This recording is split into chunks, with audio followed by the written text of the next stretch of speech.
Good day, viewers, and welcome to another interesting edition on our talk show on the Polity TV Online, the Polity Roundtable.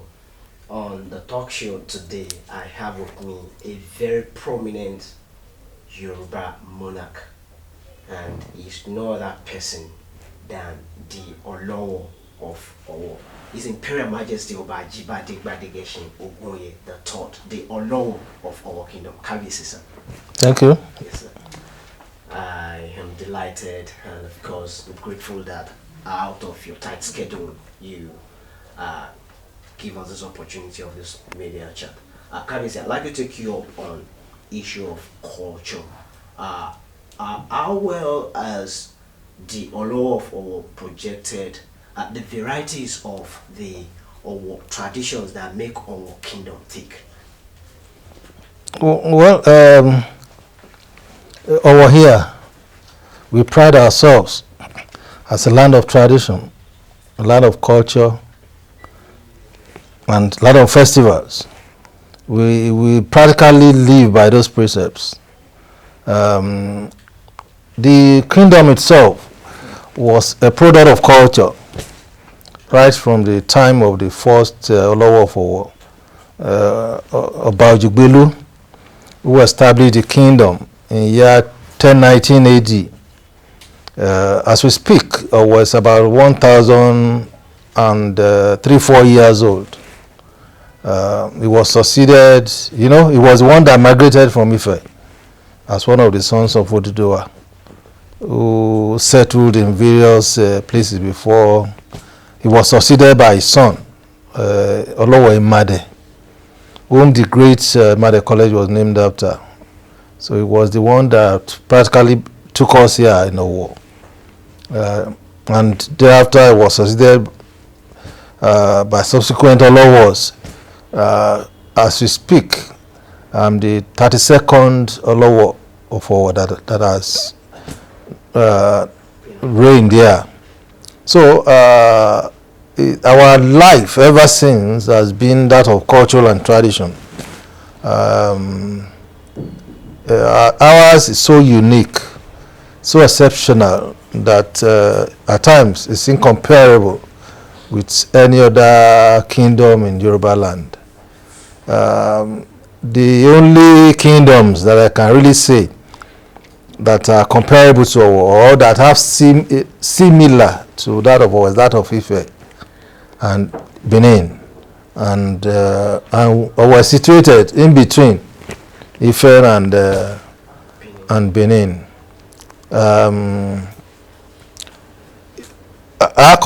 Our ways of life are ruled by our culture and tradition. Is it about our foods, our clothing? Because our clothing, for instance, is so unique to us that you can't find them anywhere. We have a thriving cloth weaving industry here that has been traditional, and over the years that today we still preserve them, and they are so unique to us. You can't find them anywhere. We have different type of names for them and different type of usage and what have you. Our culture and tradition, we express them majorly in festivals, even in the greetings of the Olowo. When the chiefs comes around to greet the Olowo, you can't find it anywhere. Ours is so unique. You can't find it anywhere. Our festivals, we have different types of festivals. But the most important one is the Igogo festival. Igogo festival started almost 800 years ago during the reign of the 13th Olowo for Olowo Ngenje. It was not just an happenstance. It started based on an event, on what happened in our life, in the lives of our forefathers. During that period, the festival, so to say, is a festival of love. There is a big story, a very interesting story behind the Igogo festival, that if I'm to begin to tell you what led to it will take a lot of time. But the festival started almost 800 years ago when a woman suddenly appeared in the kingdom, a spiritual being, so to say, who later had relationship with the 13th Olowo for. So who had taboos that must never be broken. Eventually the taboos were broken and she ran out of the palace and disappeared into the forest grove. So in an attempt to appease her to come back, she refused, and she requested that a festival be instituted in her honor. And during the festival, there are some things that must not be done, including that no leather drum should be beaten during the festival, but agogo, gongs. So the name Igogo is derived from agogo. Only gongs could be beaten during the festival. So that was how the festival started almost 800 years ago. It has some different activities. The festival lasts for 17 days, and believe you me, we are in the period of the festival now. We started on the 7th, September 7th. Today is another day, 11th September. We have another activity later in the evening. There are also subsequent festive days with subsequent activities. So the peak of it is the outing of the king, who will dance around the town and to major sports, to make prayers and to pray for the good people of this great kingdom. So the festival has been on, and it's a festival that's so unique to us that you can't find it anywhere. That's it's so interesting that people come all over the world to witness it, and we're already promoting it to meet international cultural for standards festivals. Oftentimes you see cultural tourists coming around to witness it. So this year's one won't be different. So that is just it. That's just an aspect of it. We have different types of festivals. We have the Kolano festival, the Ogun festival, which is common with other kingdoms. We have the Ajo festival, the Ero festival. Ero festival is the retirement festival for the good people of this great kingdom. Which it shows a lot of cultural activities. So and many more. So this kingdom is so unique in terms of culture and tradition. Thank you so much. Thank you. Still talking about culture, we'll find out that lately the government of the southwestern states are beginning to show interest in the concept of Isheshe. Kabisi, is there any difference between Iborisha and Isheshe in Yoruba? Iborisha, Isheshe. You know, we allow the people of the West to derogate us. When you say, well, oh, Iborisha, as if there's something untoward or something negative about it. What is Orisha? What is Orisha? Orisha is just a go-between between the living and God, the Olodumare. People don't really have understanding of our being. Will begin to impugn and to negate our ways of life. Ours is unique to us. Orisha, Isheshe means something that is indigenous to us, either in terms of faith, ways of life, political system, economic system, social system. Isheshe and Orisha revolves around everything. Just like the development of Western ideas are based on their own culture and tradition, their indigenous ways of life. It's unfortunate. It may be because we lack so a lot of people, not everybody now, lack the understanding that whatever the West brought to us was developed out of their own ways of life, out of their own tradition or culture or whatever. And believe you me, The development of the West is unique to them. If you know, they brought education, they brought religion, they brought mission, they brought little science or whatever. We embrace everything hook, line and sinker. They deceived us to jettison that of ours, and we did. Even our food, they brought their own food, and they asked us, they will tell us that our foods are not good for health or whatever. But in order to promote theirs so that we can continue to buy them and rely on them.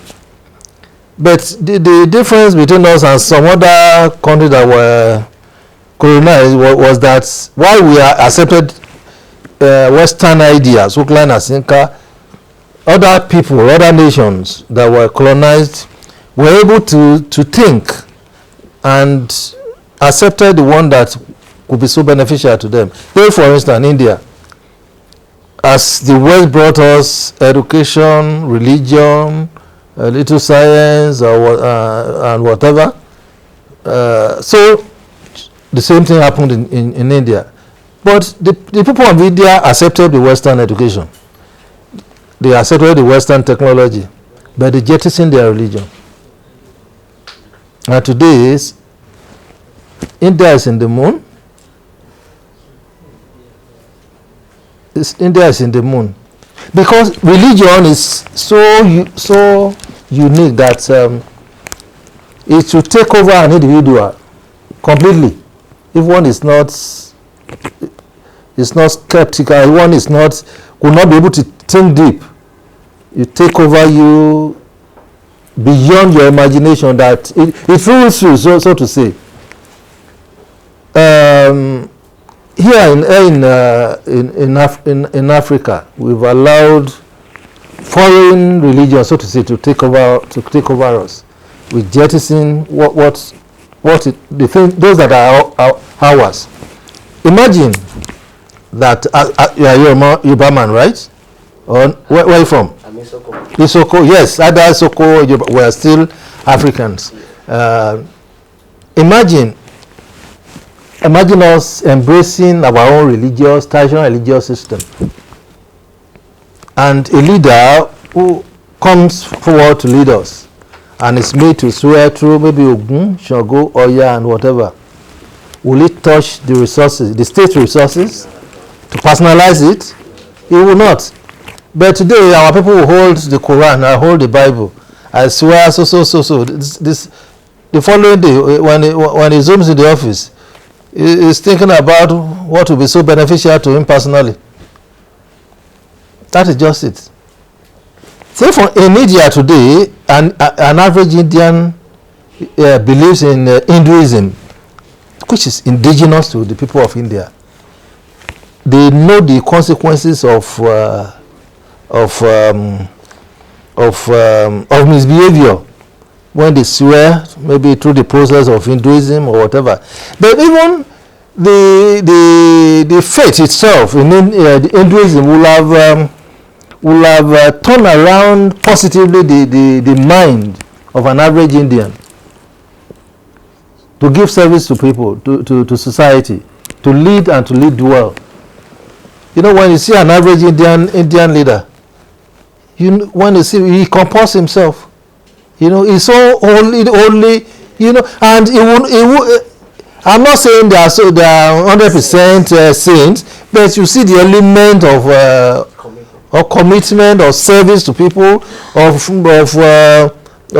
giving service to people rather than being self-centeredness. So you can see faith is so unique, so important in the life of an individual. So today now people are really taking back in Africa, in Yoruba land, that Isheshe Orisha is being embraced. Maybe we are even seeing that it has even gone beyond Nigeria. In Brazil, in Cuba, in whatever now, the traditional Yoruba belief system is so potent there. And people are now realizing this thing is ours. This chieftain should have been so beneficial with us if we had embraced it right from the beginning, rather than jettisoning it to embrace Western ideas and or Western concept or Asian concept of faith. So, I as an individual, I'm an advocate of our indigenous belief system, so that our society will turn around and be well ordered. I'm a traditionalist, so to say, first and foremost. Though I equally embrace my Christian and Muslim brothers too, but I don't hide it that, I believe in a traditional religious system. And if that had been allowed, Nigeria, or also to say Yoruba land, will be in the moon today, because it will enable us to be committed to societal development. It will order our political system, our social system, our economic system, all round about. So, as time goes by, let's see what will be happening. So, I'm not against Sheshe or whatever. I believe in it. Thank you so much, Kabiyesi. Thank you very much. On the final note, Kabiyesi, the Nigerian government, so to speak, has transited seamlessly from one government to another, and what we have now is the 100 days of President Bola Ahmed Tinubu. Yes. Your assessment of his administration so far, Kabiyesi? The president has lived up to expectations. He is already laying the foundation for sustainable development of Nigeria. His ideas is being packaged towards governance. Yes, some of his policies is challenging, but we've been facing challenges over the years. Take for instance the issue of fuel subsidy. Nigeria had been on it over the years, whether to remove fuel subsidy or not to remove it, but it was able to take the decision right on the first day in office, so that we'll face the problem, the challenge head on, once at a time. So you can see the way he's been working on various ideas. Our tax system is being reviewed, being repackaged, so that a lot of taxable companies, individuals, whatever, will pay commensurate tax rather than increasing tax. I know the system is just to ensure that greater number of taxable individuals and companies pay rather than increasing payment. That is equally good. At a time, you will see, because government can really thrive on resources. If the funds are available, then government will have enough funds to provide for the good people of this great nation. You know, we relied so much on oil.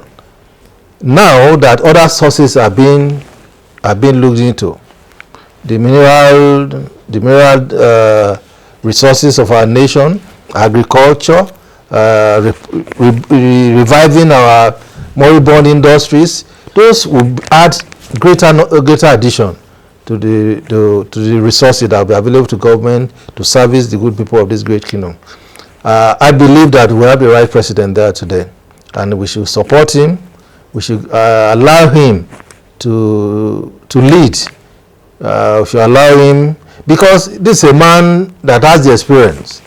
He's not a neophyte. He's not new in governance. He has been in leadership when he was the Lagos State governor. He was able to turn Lagos State around virtually all facets. He was a private sector player, so he has been in the private sector, now in the public sector. The knowledge he has acquired will be brought to bear in governance, and believe you me, As time goes by, we'll continue to see the results for the benefit of the good people of this great nation. Well, thank you so much. It's Imperial Majesty Oba Ajibade Gbadegeshin Ogunye. If you are just joining me, I have been have a media interview section with the olowo of our kingdom on the scene of course, in the palace at Owo here. This is the Politics Talk Show, and we appreciate Kabiyesi for availing us this opportunity. I am Steve Uviri. Thank you.